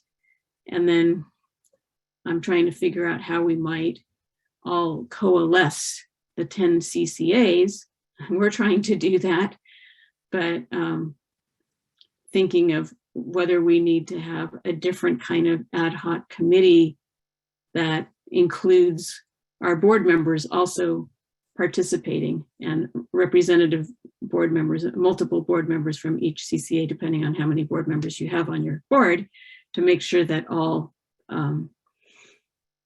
voices and perspectives are heard. So that's kind of where I'm coming down on this today. Thank you, Jan. Before I go to Jeff and then Barbara, I'll just make a couple of comments. My preference is we take a vote today because, like Tom said, we are such a young organization. When we formed it, we said, let's do as much as we can with sweat equity. I'm telling you, the sweat equity is hurting at this point. It's hurting all of us. Let's not kill this organization before it gets started. And I know several members may actually leave this organization because there's so much churn, and it's just getting ahead with simple things. It just takes time. We're brand new. We're not even a year old. CCAs are new. CC Power is new. So to me, is this perfect? No, it's a starting point. I think, Jan, you said it very well. It's a starting point that reflects the power of our local agencies. I'm not going to take that power away, but we need to come to some happy medium where the interests of our boards, which are quite progressive, are reflected in our procedures. It's going to take some time, but if we don't adopt something, the vacuum gets filled with more churn, and it's just more time for all of us while we have to comply with mandates on all kinds of procurement activities, which is our joint interest. We want to do more of that. So with that, I will pass it on to Jeff, followed up by Barb. I'll be brief because I've already spoken. So I think Jan's comments reminded me that this doesn't have to be an endpoint, and I like that a lot. And so I would make a motion to adopt the proposed policy with the understanding that this door isn't closed. And I think we need to remain open to further input on this. I, in particular, haven't spent a lot of time reviewing some of the most recent recommendations from SEHA and others who are in the environmental justice community. And I need to really spend some time on that and think about those factors and how they factor in. I think what's in our favor is that each time we've been asked to make ad hoc decisions for the 2 projects that we issued solicitations on, we rose to the occasion. We more or less met the basic requirements of the advocates and got praise for it. I want to remember that as we go forward. I want to commit to continue to do that, and I think we can. So with that, I'd move the item. Okay. Procedurally, I think I'm looking for a second. I'll second. Okay, thank you. Barbara, you have your hand up, so I'm going to go with you first on discussion. Thank you. I think that the characterization of this resolution as a first step is very important to me. I think the interest I'm hearing from my fellow board members in engaging with their boards is also important. But I want to emphasize that it's also important to me to hear more from these stakeholders. I'm very encouraged by the fact that we are hearing from new voices. And I do want the opportunity to consider those late arriving written comments as well as the verbal comments we've heard here today. I think the point that's being made about incremental steps and not feeding the churn are also very important. I do value that, step forward, but I want to make sure that we have some common view on what those forward going steps are and what sort of timeline we might want to consider as a target for ourselves to take those steps. Thank you. Thank you, Barbara. Lori, you're up next. Yeah, thank you. First of all, I just wanted to thank the committee and all of the public comment. I think it's incredibly important. Obviously, this is a very complicated issue. So really want to thank all of the members of the public that spoke today, as well as the committee for putting forward this very thoughtful recommendation. I will be supporting it. I also agree that it's a very good first step and really urge the public to stay with us. As the chair mentioned, this is a very, very new organization. There's a lot to be done. And it's really important that, we continue to stand up the organization, that we contract for some projects to meet all of our local goals. And I just continue to be impressed by all that's been accomplished. And I remind everybody that CC Power just was formed in February. And so to remember how far we've come in a very short amount of time, I really want to commend all of the staff and all of the board members and members of the public that have gotten us to this point. It's very exciting to see what CC Power has accomplished so far and continue to be impressed by that and encouraged on what we will do in the future. So thanks again to all the members of the public.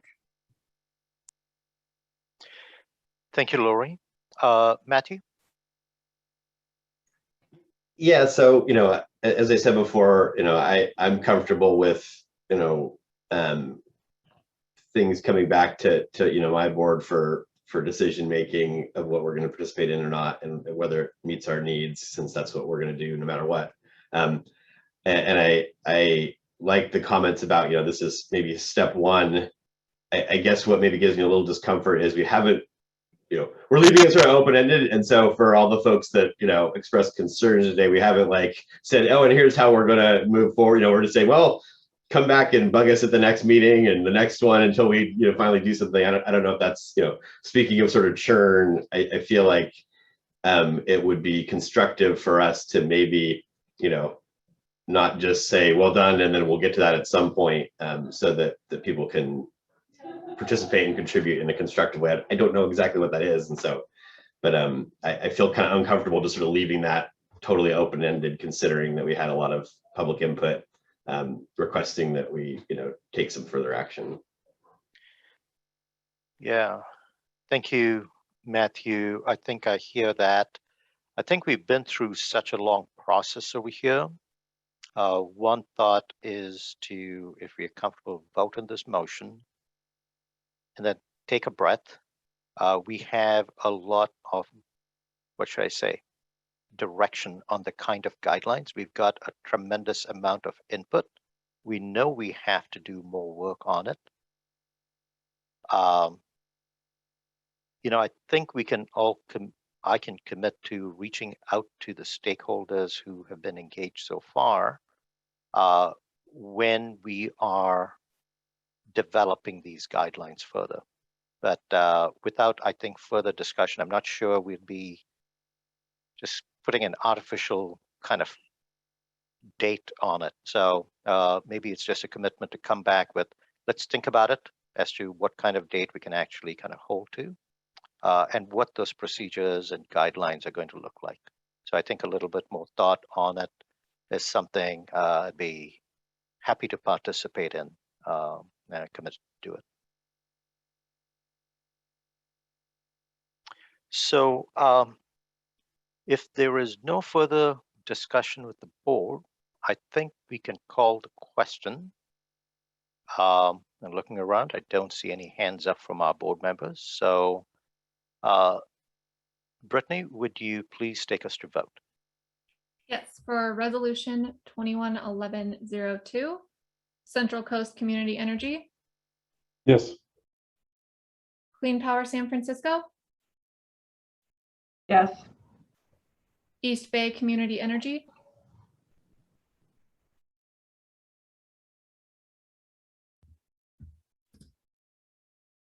Sorry, no. Marin Clean Energy. Yes.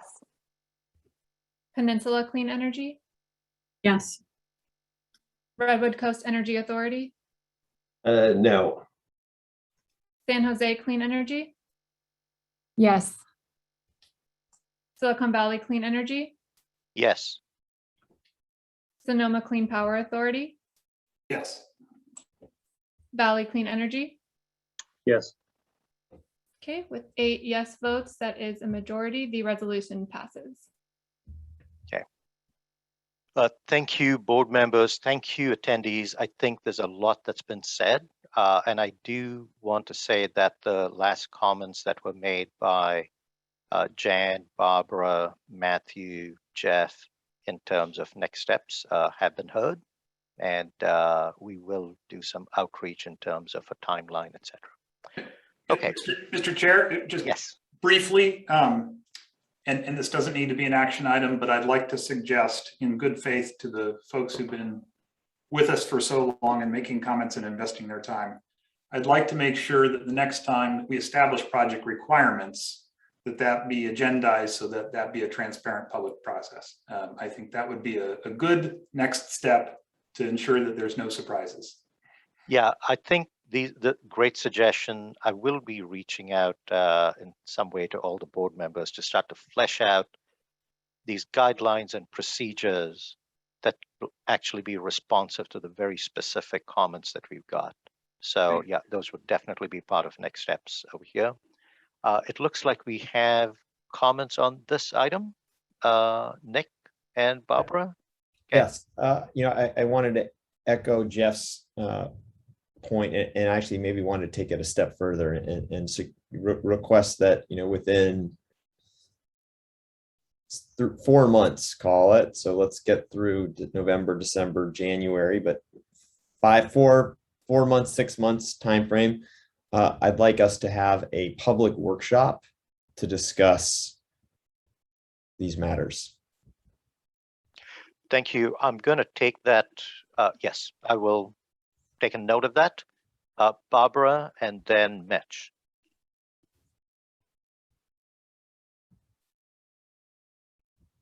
Where'd Barbara go? You need to unmute yourself. Sorry, took my hand down and I didn't unmute myself.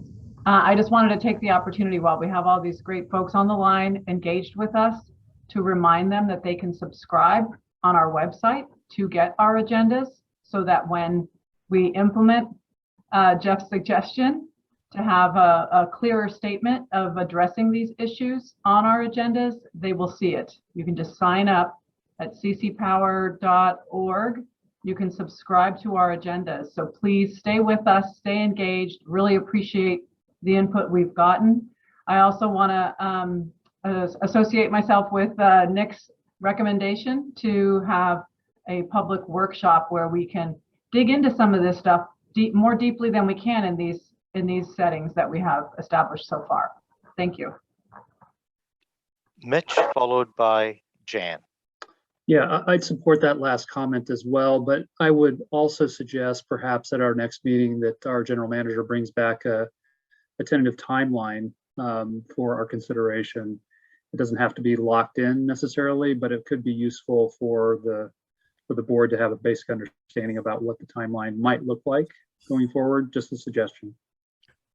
Yeah, thank you. I will take that in and talk to the general manager. We have several things coming up, and you'll know this in the next item on budget. We're pretty stressed on our budget and our prioritization. So I hear that. I hear the sentiment about what we want to do, and we'll do the best we can to get it as quickly as possible. Jan, you're up next. I'm basically echoing what Mitch just said.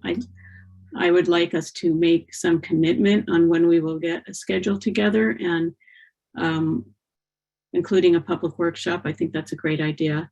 But I guess I'm asking if the ad hoc committee should continue working on this and put that schedule together so that we can bring something to the board next month. I want to make sure that we don't let this slide too long.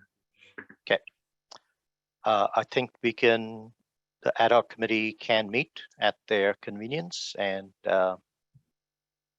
bring back anything they need to the board. So if it can be done by next month, we can bring it back to the board. So I hear two things: provide a timeline and look at having a public workshop in the next 4 to 6 months. So I hear those two requests, and we will take that in and make sure those are responded to.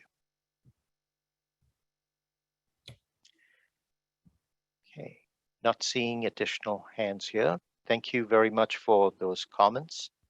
We're now going to move to item 6B, which is the general manager's report on long duration storage and the 2022 budget, which will be considered for action next month.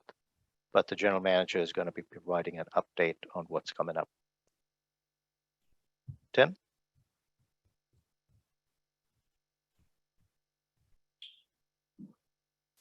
Thank you, Mr. Chair. Good afternoon, board members. Chris, could you go to the slide deck that we prepared for this discussion? There's actually 3 items that I wanted to touch base with you on. Chris, go to the second page. We have the, with regard to the long duration storage project, we're 30 days into the review and approval process. And we're relying extensively on the Project Oversight Committee and the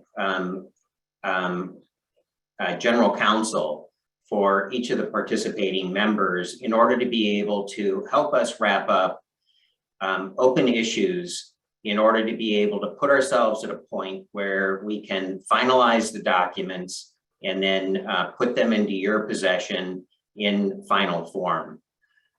We're narrowing the open issues. We're trying to be sensitive to things that we may have overlooked as we've developed the agreements and the commercial terms.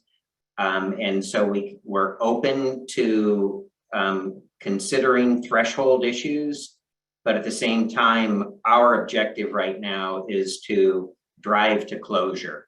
And so we're impressing on members of the POC and the and legal counsel in order to be able to help us get to the point where we've got the issues closed. With that, what we intend to do is finalize agreements and put those into your possession. As the chairman noted, we intend to come to you at the December board meeting in order to be able to seek your approval. We have the December date, or December 8th date that we'd asked you to set aside for this. It may be that it spills over and we bring it up at the December 15th regular board meeting. But that's just an example of how tight we are with regard to being able to meet our schedule while trying to bring closure to the issues that we have in front of us. There's regular conversations, and so encourage you to reach out to your respective representatives on these two committees in order to be able to stay current with where we are in bringing matters to closure. With regard, the next item that I wanted to touch base on is potential 2021 budget action. So Tim, sorry Yes, to please. interrupt. Do we want to entertain some questions from the board on your first update? Oh, please do. Yeah. I'm Any sorry. questions on long duration storage? Okay, good. Don't see any. Go ahead. Thank you, Mr. Chair, and I apologize for racing through this. With regard to the next item, potential 2021 budget action, as we've developed better insight into into what's needed in order to be able to pull together the 2022 budget, we've identified that we are tight in being able to meet the activities that we have in front of us to support the 2021 budget. And what I'm doing right now is looking at the budget, looking at the balance. For what?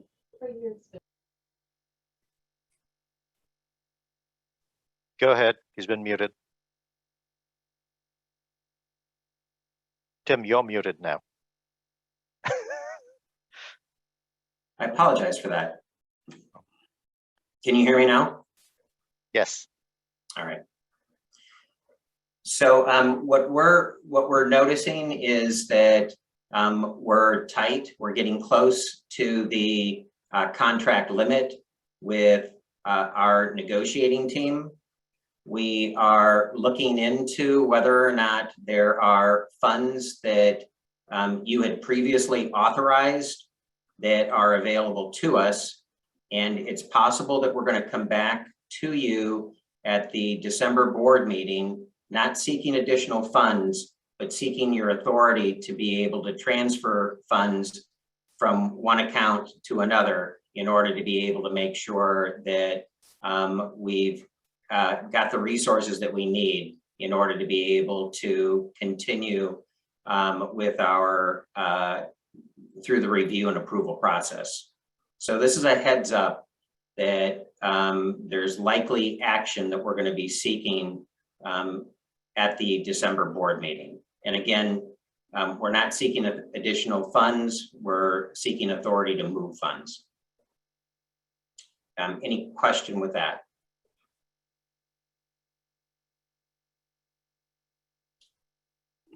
Chris, if you would move to slide, the next slide in the deck.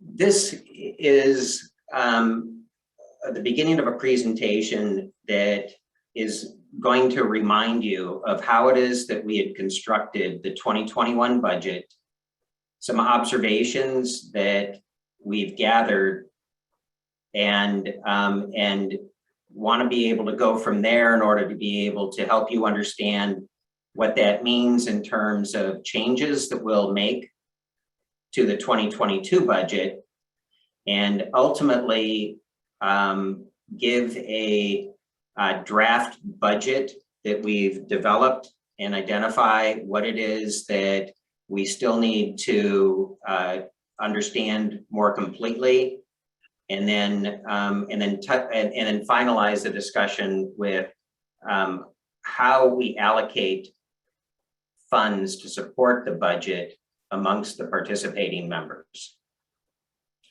In this table, it basically shows how the budget has been constructed.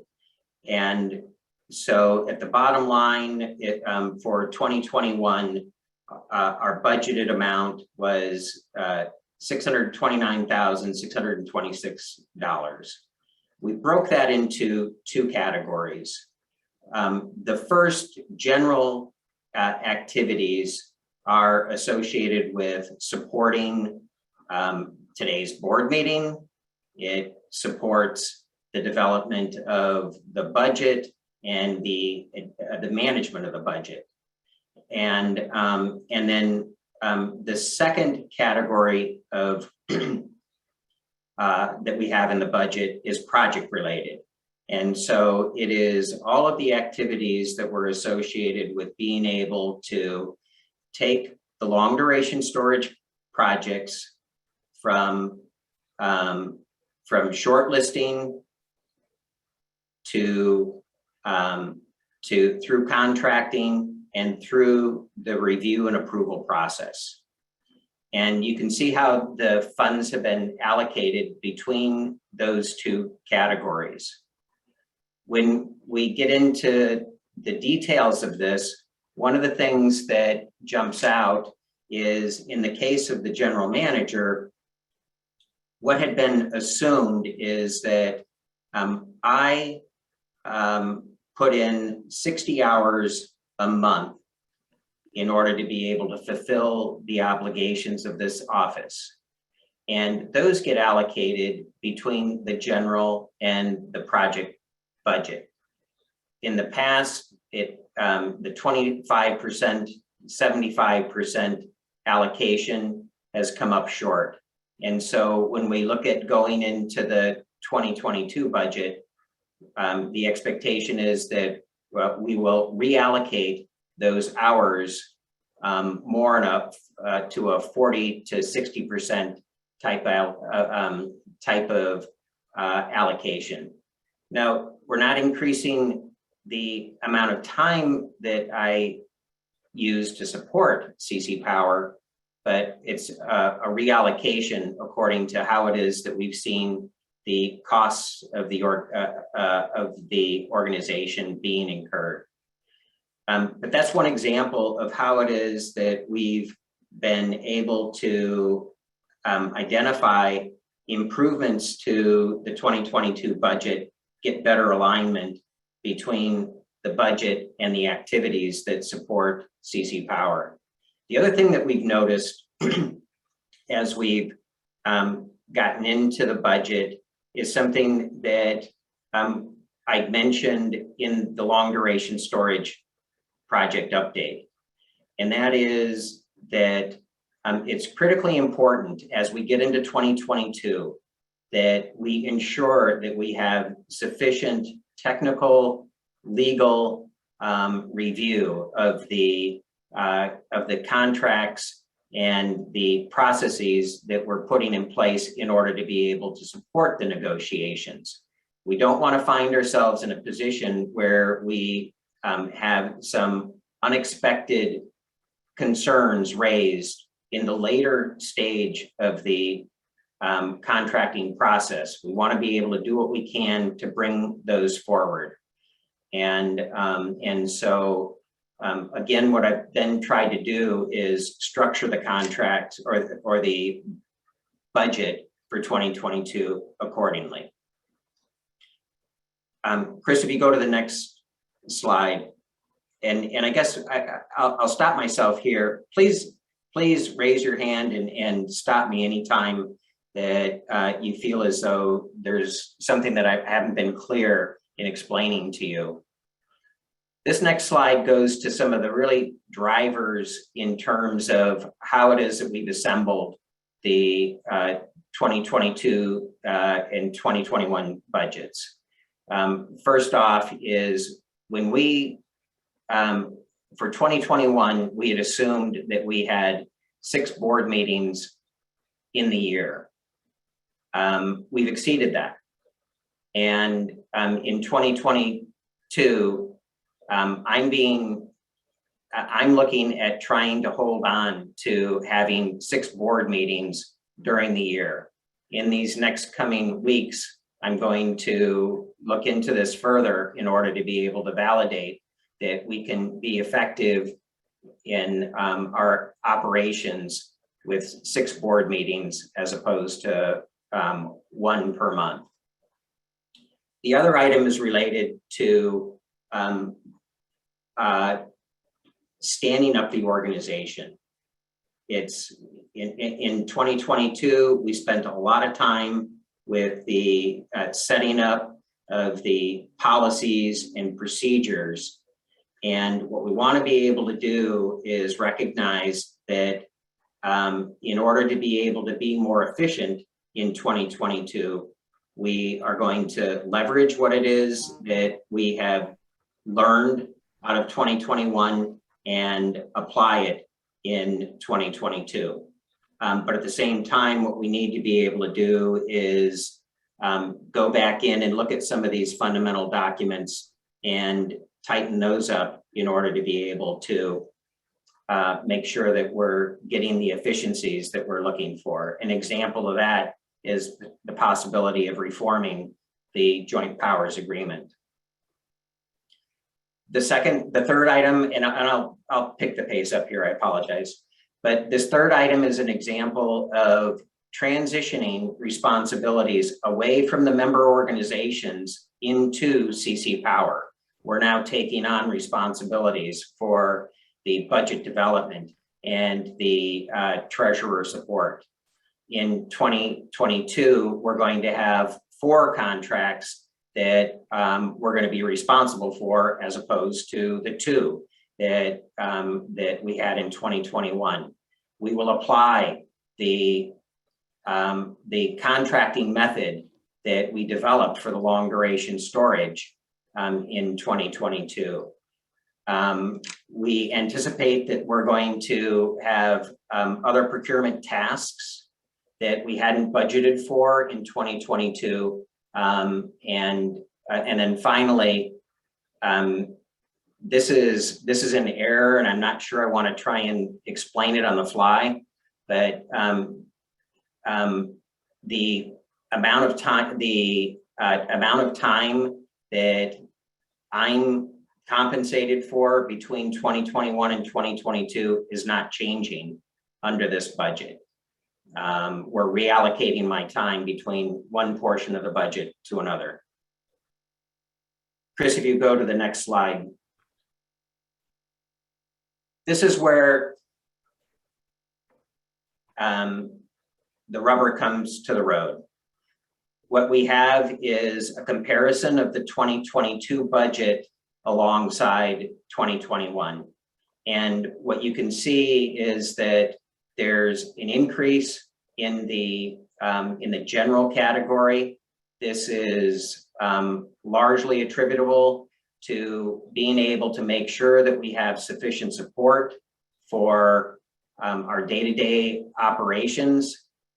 And then in the project portion of the budget, I've highlighted a couple of areas that I'll spend time with members of the project development team in order to be able to make sure that the estimates that I have here are accurate. I don't want to make a commitment at this point.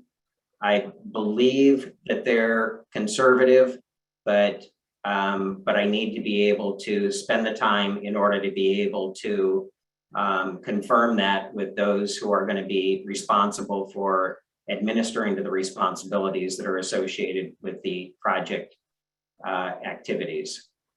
Again, at this point, we're looking at an increase in the budget of about $100,000. And so we'll see next month what we find as we get into the details of this more clearly. Chris, go to the next slide, please. This is how the budget costs get allocated between the participating members. It's uncertain right now as to how it is that they'll be allocated for 2022. In part, that is because a portion of these contracts or a portion of these costs get allocated based on an equal share, and another portion of these costs get allocated based on a proportionate share of participating in a project. And you can see in the 2021 column how it is that that allocation manifests itself in the general budget as well as then in the project-related budget. I would imagine that we're going to have a similar allocation in 2022, but we'll need to go through that and include that in the final recommendations that we'll be making to the board in December. This is the extent of what it is that I was prepared to discuss with the board today, Mr. Chair. Open to any questions that you or the board members may have as we prepare ourselves to put our final thoughts together in front of you in December. All right. Thank you, Tim. Just open it up to the board, and Tom, if you had any comments as treasurer, and the rest of the board on what Tim's going to be bringing back to us next month.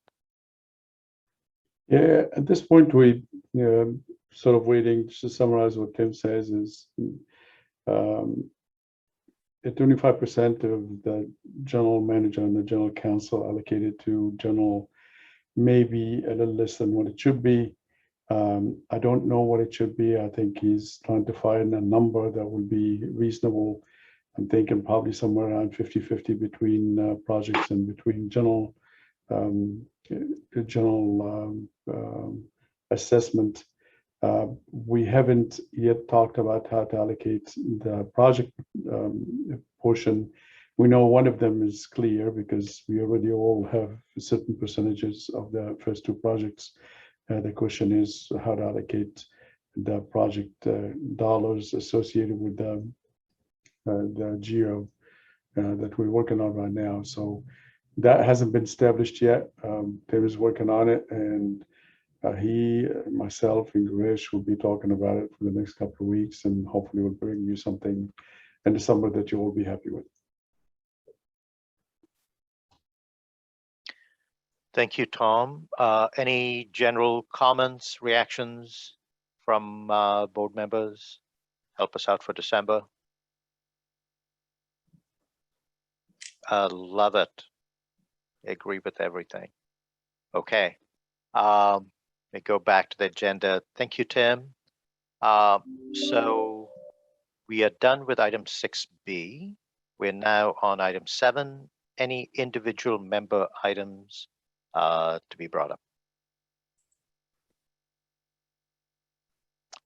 Okay. Just wanted to share with you guys quickly. This morning we had a board meeting. Our operation board approved 2 different agreements for 4 different projects. All of them will be installed locally. All of them are storage facilities, energy storage. 2, actually 3 of them are different technology than lithium ion. It's 8 hours plus. And if you're interested, just go on our website. You'll find what was recommended, and we got the unanimous approval from our board to go to move ahead. These projects, all of them will be coming in. to join with the other 820 megawatt of resources and 250 megawatt of storage that we already moved in the last year and a half. This one is special because all of it is local. All of it is so far in storage. And 3 of those projects, totaling about 32 megawatts, all of them are long duration. So just wanted to share that. Thank you very much. Any other things board members would like to share? All right. Well, thank you all very much. Long meeting, lots of stuff covered. Thank you all. And with that, we'll adjourn the CC Power board meeting. And a few of us will just stay to debrief, but everyone else would leave. Have a great rest of the day. Thank you. Bye. Thanks, Rich.